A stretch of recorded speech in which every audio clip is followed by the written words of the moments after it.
I never thought I'd be sharing this story, but I need to get it off my chest. My name's Robin, and I'm 45 years old. I own a pretty successful restaurant in the city, something I built from the ground up and am genuinely proud of. 5 years ago, that restaurant brought someone special into my life, or at least I thought he was special at the time. James, not his real name, was a contractor I hired for some renovation work. He was charming, hardworking, and had these kind eyes that made me feel like I could trust him. During the renovations, we started talking more and more. He told me about his daughter, Lisa, who was 13 at the time, and how he'd been raising her alone since his ex-wife lost custody due to her drinking problem. I found myself looking forward to our meetings, and eventually, James asked me out for coffee. That coffee turned into dinner, dinner turned into dating, and before I knew it, we were talking about marriage. Everything seemed perfect. James was attentive, Lisa was sweet, and I felt like I'd finally found the family I'd always wanted. We got married a year after we started dating. James and Lisa moved into my house, and at first, everything was wonderful. I threw myself into being the best stepmom I could be. Lisa and I would cook together, go shopping, and I made sure she had everything she needed. I paid for family vacations, bought her clothes, and tried to give her the kind of life I wished I'd had at her age. Lisa did see her mom occasionally, something I wasn't totally comfortable with, given what I knew about her history. Apparently, she'd almost burned their house down multiple times while drunk, which is why she lost custody. But James insisted it was important for Lisa to maintain that connection, and her mom had supposedly gotten sober. She's still her mother, he'd say whenever I expressed concern. Lisa needs to know her mom still cares about her. The one time I saw Lisa's mom at a school event, she didn't look sober to me. There was something about the way she swayed slightly while standing still, how her eyes couldn't quite focus. But I kept my mouth shut. After all, who was I to interfere? I was just the stepmom, right? God, if I'd only known then what I know now. If I'd only realized that my desire to be the perfect stepmom was blinding me to what was really going on. But hindsight is 20/20, isn't it? And the real trouble hadn't even started yet. Not even close. Time flew by, and before I knew it, Lisa was turning 18. She was stressed about both her upcoming birthday and graduation, pacing around the house like a nervous wreck. What if something goes wrong, she kept saying. What if people don't come? What if it's not perfect? I pulled her into a hug one evening when I found her overthinking everything again. Hey, everything's going to be fine, I told her. In fact, I have an idea, why don't we have your party at the restaurant? We'll book the best tables in the house. Her eyes lit up immediately. I knew my restaurant had become quite the hotspot in town, and Lisa had been dying to show it off to her friends. Really? She squealed, already pulling out her phone.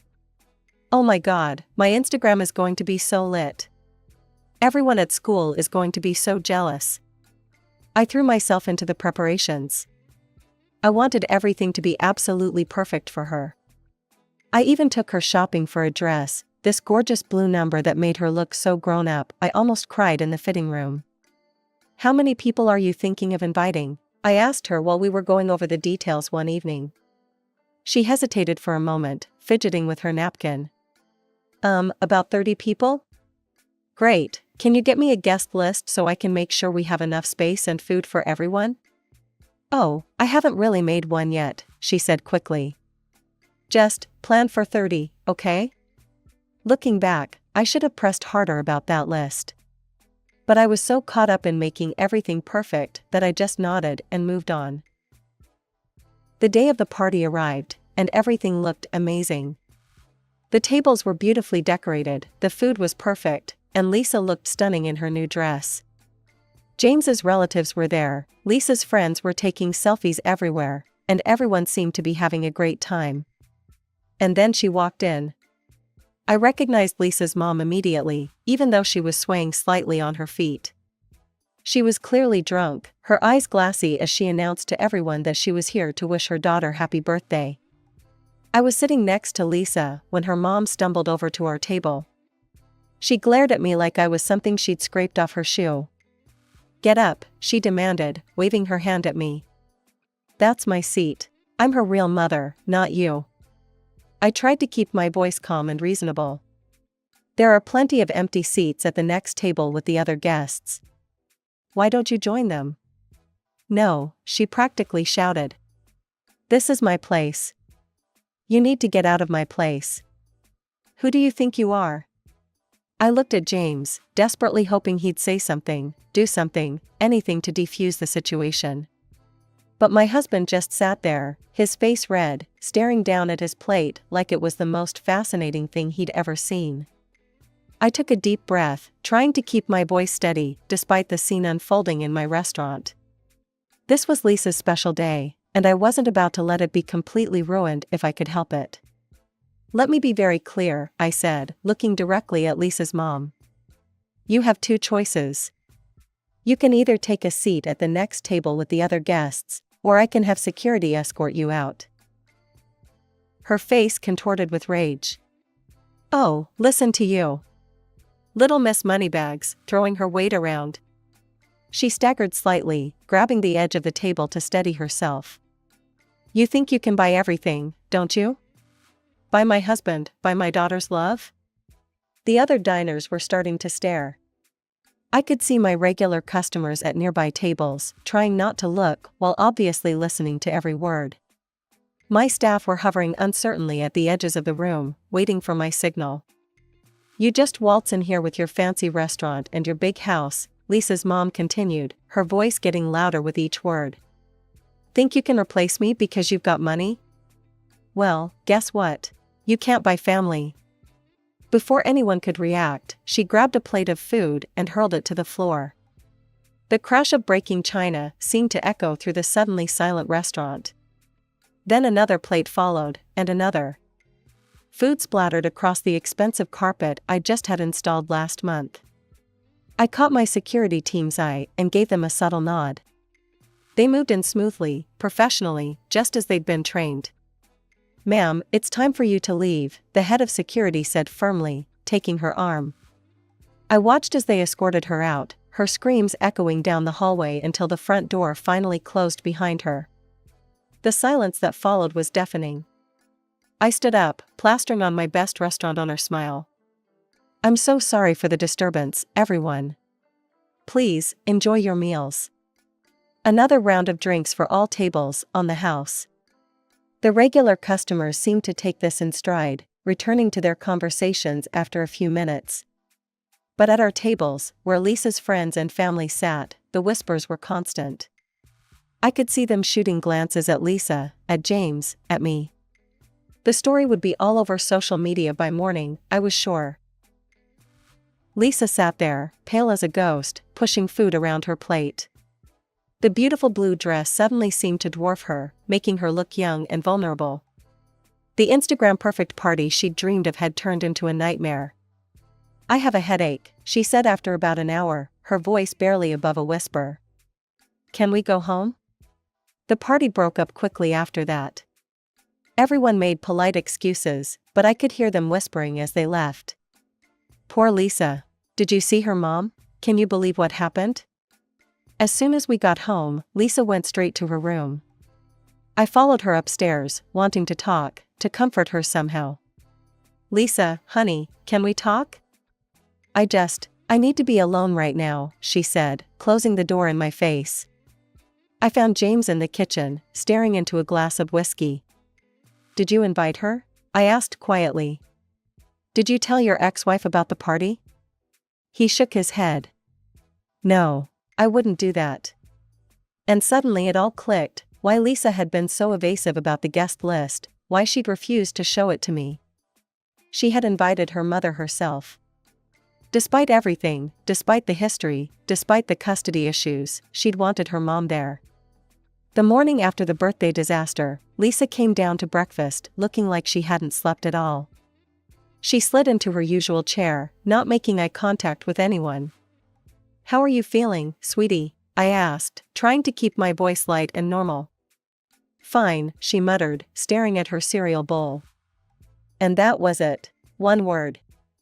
The days that followed were like living in a ghost house. Lisa went from being my chatty, bubbly stepdaughter to practically a stranger. Whenever I walked into a room where she was talking with James, she'd immediately clam up. It was like someone had hit a mute button.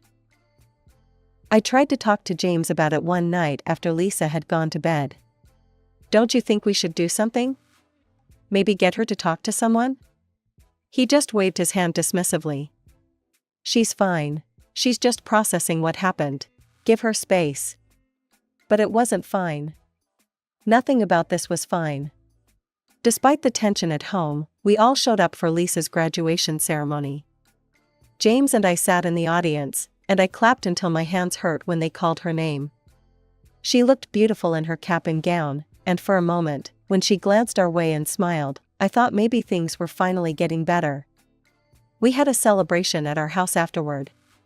I'd ordered all of Lisa's favorite dishes from the restaurant, the mushroom risotto she loved, those little crab cakes she always stole from the kitchen when she visited me at work, even that ridiculous chocolate cake that takes 3 days to make properly. Her classmates came over, and the house was full of laughter and excited chatter about college plans and summer vacations. For a few hours, it felt almost normal again. Lisa was smiling, talking, looking like her old self. I started to relax, thinking maybe we'd turned a corner. Then her phone rang. Lisa stepped into the hallway to answer it, but came back a few minutes later with a determined look on her face. She walked straight up to me, the first time she'd voluntarily approached me in days. "My mom's coming over," she announced. "She wants to congratulate me on graduating." My stomach dropped. "Absolutely not," I said, memories of the birthday disaster still fresh in my mind. "Lisa, think about what happened at your birthday. She showed up drunk, caused a scene, destroyed property. That was your fault." Lisa cut me off, her voice rising. "None of that would have happened if you'd just given up your seat to her. She's my real mom, you should have just moved." I stood there, feeling like I'd been slapped. All this time, all these days of silence, and this was what she'd been thinking? That I was the one to blame? I turned to James, desperately hoping he'd finally step up and be the father his daughter needed. "James, please. Tell her.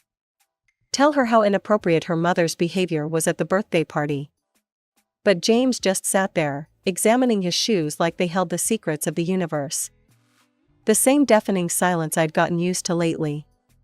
The same cowardly retreat I'd seen at the restaurant. Something inside me snapped.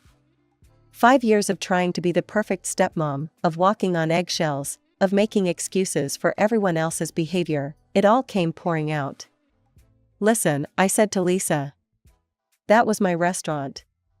I arranged that entire party for you. I bought you that dress you wanted so badly. I did everything I could to make it perfect.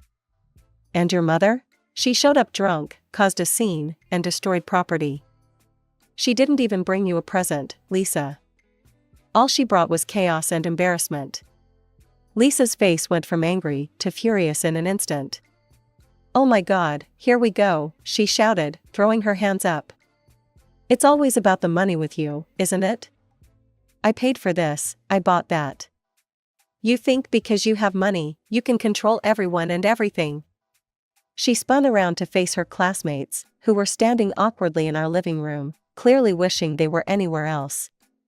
"My real mom will be here soon," she announced with a bitter laugh. "It'll be nice to finally have a normal person here instead of this." She gestured at me like I was something disgusting she'd found on the bottom of her shoe. "Your mother is not coming into this house," I said firmly, trying to keep my voice steady despite the anger and hurt building inside me. "Not after what happened at the restaurant." That was when Lisa completely lost it. Her face turned red, and she started screaming at me in front of everyone. "You're not my mother," she shrieked. "You're nothing to me. You're nobody. Who do you think you are to tell me what to do? Keep your filthy nose out of my business. You're just some woman my dad married for her money." The room went dead silent. I could see Lisa's friends shifting uncomfortably, some staring at their phones, others finding the ceiling suddenly fascinating. Lisa turned to her friends, her voice dripping with venom. "Let's get out of here. I don't want to celebrate in her house anyway. She emphasized the word her like it was something dirty. They all filed out quickly, nobody making eye contact with me. The front door slammed so hard the windows rattled. I stood there in my empty living room, surrounded by half-eaten food and abandoned plates, feeling like I'd been hit by a truck. Surely now, finally, James would say something. He'd have to stand up for me after this, right? James cleared his throat. When he spoke, his voice was cold and hard. You had no right to throw the house and money in her face like that. You didn't need to remind her that this is your house and your money paid for everything. That was low. I stared at him, feeling like I was seeing him clearly for the first time. Are you kidding me right now? Where were you when your ex-wife was throwing plates around my restaurant? Where were you just now when your daughter was screaming insults at me in front of her entire graduating class? You're the adult here, he snapped. You should know better than to get into arguments with a teenager. And you should know better than to bury your head in the sand like a coward, I shot back. But that's what you do, isn't it? You just sit there silently while your ex-wife and your daughter treat me like garbage. Well, guess what? I'm done being everyone's punching bag. James's face turned an even darker shade of red.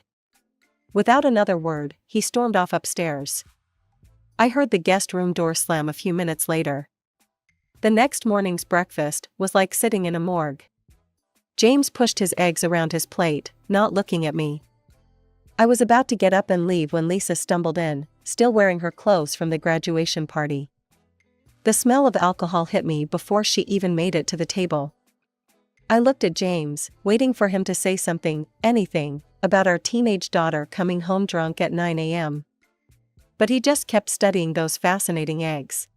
Where have you been all night? I asked, trying to keep my voice neutral. Lisa turned to me, her bloodshot eyes filled with contempt. None of your business, she sneered. You're not my mother. You're not anyone. Just an empty space taking up room in this house. Then she turned and stumbled upstairs to bed. James just sat there, silent as always. I was starting to think silence was his superpower. The next week was like living in a house with a particularly vindictive ghost. Lisa wouldn't speak to me directly at all. Instead, she'd talk about me like I wasn't even there. Dad, she'd say, pointing at me like I was a piece of furniture, can you ask your wife to pass the salt? Or she'd walk into a room and announce to James, this woman is in my way, waiting for me to move. I kept my mouth shut and watched it all unfold. After 5 years of trying to be the perfect stepmom, I was done. Let them show their true colors. And boy, did they ever. It was Sunday, and James and I were having another silent dinner when Lisa burst into the dining room, waving an envelope like she'd won the lottery. Dad, I got in, she shouted, practically dancing around the table. Berkeley accepted me. I got into my dream school. I watched as she hugged her father, both of them grinning ear to ear. Then Lisa turned to him and said, with a smirk I'll never forget, tell your wife she needs to pay for my tuition. Something inside me just snapped. I smiled, not a nice smile, and said clearly, I won't be paying for your college education. You've made it very clear that I'm not your mother.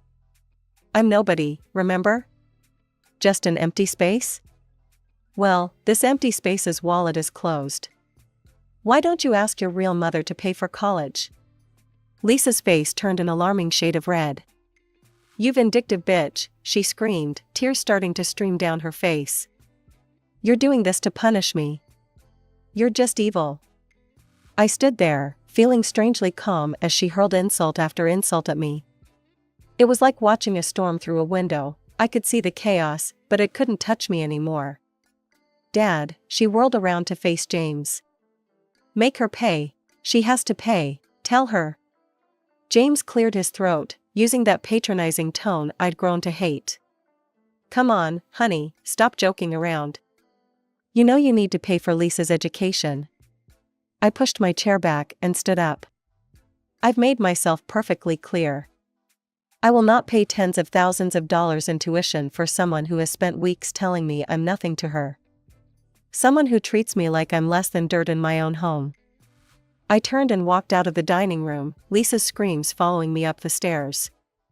I could hear her throwing what sounded like another spectacular tantrum, plates crashing, chairs scraping, theatrical sobs. Like mother, like daughter, I thought grimly. I sat in my bedroom, listening to the chaos downstairs slowly die down. I knew it wasn't over. James would be up soon enough, ready to play his part in this family drama. Sure enough, about 30 minutes later, my bedroom door burst open. James stormed in, his face flushed with anger. "I'm sick of this," he spat. "I'm so tired of you playing these games. You need to grow up and pay for Lisa's education." I looked at him calmly, from where I sat on our bed. "No. You and your ex-wife can figure out how to pay for Berkeley. I'm sure between the two of you, you can work something out." He started pacing the room like a caged animal. "You're being completely selfish. She's just a teenager, for God's sake. You're the adult here, you need to be the bigger person." I watched him pace, remembering all the times he'd used that same argument. Be the bigger person. Let it go. She's just a kid. Always making excuses, always expecting me to smile and nod and open my wallet while they treated me like garbage. "A teenager who's old enough to know better," I said quietly. "A teenager who's made it very clear how she feels about me. Why should I invest in her future when she's shown nothing but contempt for me?" James stopped pacing and turned to face me, his expression hard. "Fine. Then let me make this simple for you. Either you pay for Lisa's education, or I'm filing for divorce." He clearly expected me to cave. To break down crying, or beg him not to leave, or immediately agree to pay.